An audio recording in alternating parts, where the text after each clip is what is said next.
Hello student, welcome back to my channel. जैसा कि आपको पिछले लेक्चर में बताया गया था कि आपका चैप्टर जो है क्या हो गया, समाप्त हो गया, sexual reproduction in flowering plant. दूसरा जो चैप्टर है आपका ह्यूमन रिप्रोडक्शन।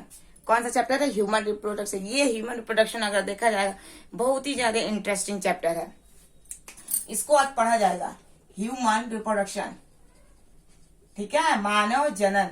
इसमें से बहुत सारे क्वेश्चन पुटअप होते हैं एग्जाम में, चाहे यूपी बोर्ड वाले हो, चाहे सीबीएसई बोर्ड वाले हो, चाहे आईसीएसई बोर्ड वाले हो, चाहे आईसीई बोर्ड वाले, जितने बोर्ड वाले बच्चे हैं उन सारे बोर्ड वाले बच्चों में देखा जाएगा ह्यूमन रिप्रोडक्शन से बहुत सारे क्वेश्चन आता है। तो पहला जो चैप्टर था आपका फ्लावर के बारे में कंप्लीट हो गया, ह्यूमन रिप्रोडक्शन आपका स्टार्ट हो गया। देखो ह्यूमन रिप्रोडक्शन में अगर देखा जाएगा तो ये एक जनन की प्रक्रिया है, ठीक है। जनन में क्या होता है कि एक फीमेल होता है और एक मेल होता है। मेल फीमेल क्या होते हैं, मिलते हैं और मिलने के बाद क्या करते हैं, अपने जैसे संतान की उत्पत्ति करते हैं। तो दुनिया में अगर देखा जाएगा ब्रह्मांड में यही सारी चीज है, नेचर में यही चीज है। इस दुनिया में अगर देखा जाएगा छोटे से छोटा जीव या बड़े से बड़ा जीव अपने जैसे संतान की उत्पत्ति करता है, और जाहिर सी बात है उसको अपने जैसे संतान की उत्पत्ति करना ही पड़ेगा, क्योंकि जब तक वो अपने जैसे संतान की उत्पत्ति करेगा नहीं वो विलुप्त हो जाएगा। तो ये एक नेचर है, ठीक है ना, ये नेचुरल सिस्टम है जिसमें क्या है, सबको एक न एक दिन इससे गुजरना पड़ता है, चाहे छोटा जीव हो चाहे बड़ा जीव हो। तो रिप्रोडक्शन क्या है, बहुत बड़ा जरूरी चीज है। इसको रिप्रोडक्शन का होना बहुत ही इंपॉर्टेंट पार्ट है, इसका होना बहुत जरूरी है। अब वो रिप्रोडक्शन हम किसमें पढ़ेंगे? आज हम ह्यूमन में पढ़ेंगे, ठीक है। तो रिप्रोडक्शन में अगर देखा जाएगा तो रिप्रोडक्शन आपका दो प्रकार का होता है। एक सेक्सुअल रिप्रोडक्शन होता है आपका, एक एसेक्सुअल रिप्रोडक्शन होता है। एक आपका अगर देखा जाएगा, एक आपका सेक्सुअल रिप्रोडक्शन होता है, सेक्सुअल रिप्रोडक्शन, ठीक है। दूसरा जो होता है वो आपका एसेक्सुअल रिप्रोडक्शन होता है, ठीक है। सेक्सुअल रिप्रोडक्शन में अगर देखा जाएगा लैंगिक जनन, एसेक्सुअल में अगर देखा जाएगा अलैंगिक जनन। ध्यान से समझिएगा, लैंगिक जनन में क्या होता है, लैंगिक जनन में क्या होता है, एक नर और एक मादा, यानी कि जब वो मिलेंगे तो उनसे क्या होता है, एक बच्चे का निर्माण होगा।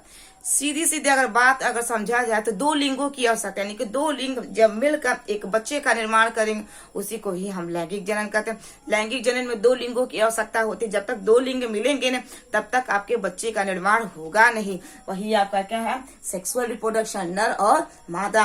अगर नर मादा अगर मिलेंगे तो उनके अंदर जनन की जो प्रक्रिया होती है वो कहाँ होती है, निषेचन कहाँ होता है, आपके अंदर, यानी कि शरीर के अंदर, जिसे हम आंतरिक निषेचन के नाम से जानते हैं। तो जिसमें दो लिंगों की आवश्यकता, जो दो लिंग मिलकर एक आने वाले समय में सुविकसित बच्चे का जन्म करते हैं, वो जो जनन की प्रक्रिया होती है उसे ही हम लैंगिक जनन कहते हैं। अलैंगिक जनन में क्या होता है कि इसमें एक अकेला लिंग, इसमें ना कोई नर होता है ना ही कोई मादा होता है, एक अकेला लिंग अपने जैसे संतान की उत्पत्ति करता है, उसको ही हम अलैंगिक जनन कहते हैं। यानी कि ये सेक्सुअल रिप्रोडक्शन कहा जाए। सेक्सुअल रिप्रोडक्शन में कौन आ जाएंगे, आपके हम लोग आ जाएंगे। छोटा छोटा जीव आएगा, बड़ा से बड़ा जीव होता है, जिसमें दो लिंग होंगे, नर मादा दोनों होंगे, तभी वो सेक्सुअल प्रोसेस को अपनाएंगे। ए सेक्सुअल में कहा जाएगा आपका अमीबा आ जाएंगे, आपके पैरामीशियम आ जाएगा, आपका यूग्लिना आ जाएगा। ये जितने सारे आपके सूक्ष्म जीव है सारे के सारे आपके एक कोशिकी हैं। ये एक कोशिकी जो सूक्ष्म जीव है आपको नेकेड आई से दिखाई नहीं देंगे। इनको देखने के लिए आपको माइक्रोस्कोप की आवश्यकता होगी। जब तक आपके पास माइक्रोस्कोप नहीं होगा तब तक इन सूक्ष्म माइक्रो ऑर्गेनिज्म को आप नेकेड आई से देख नहीं सकते। और इनमें जो जनन की प्रक्रिया होती है वो आपकी कैसा होता है, ए सेक्सुअल होता है, ठीक है। तो ह्यूमन में अगर देखा जाएगा तो ह्यूमन में आपका कैसा प्रोसेस होता है, आपका सेक्सुअल प्रोसेस होता है। तो ये ह्यूमन रिप्रोडक्शन से पढ़ने के पहले कुछ चैप्टर के टॉपिक है उसको हम देख लेते हैं, आखिर इस चैप्टर में हमें क्या क्या पढ़ना है।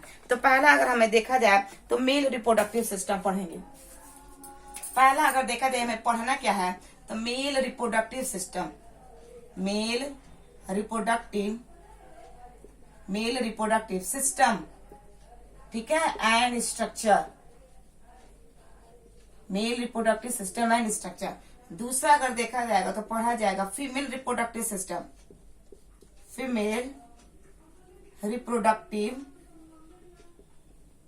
Reproductive system and structure.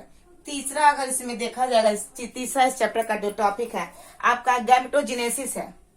क्या है? गैमेटोजेनेसिस। गैमेटोजेनेसिस का मतलब युग्मक कैसे बनता है, ठीक है। चौथा इस चैप्टर का जो टॉपिक है आपका मेंस्ट्रुअल साइकिल, मेंस्ट्रुअल साइकिल।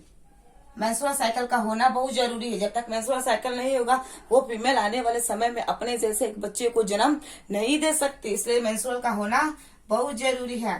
पांचवा जो आपका टॉपिक इसमें दिया है fertilization and implantation. Fertilization and implantation. Implantation निषेचन के बाद कैसे वो रोपण की क्रिया होगी। और इसमें अगला जो आपका टॉपिक है आपका प्रेगनेंसी एंड एम्ब्रियोनिक डेवलपमेंट। छठवां pregnancy and embryonic development. Pregnancy के बाद उस भ्रूण का डेवलपमेंट कैसा होगा। लास्ट जो है आपका सातवां parturition and lactation. Parturition and lactation, यही आपका कितने टॉपिक हैं? 7। यही आपके ह्यूमन रिप्रोडक्शन में है। इसको हम बहुत ही ज्यादा डीपली तरीके से पढ़ेंगे। पहला है मेल रिप्रोडक्टिव सिस्टम।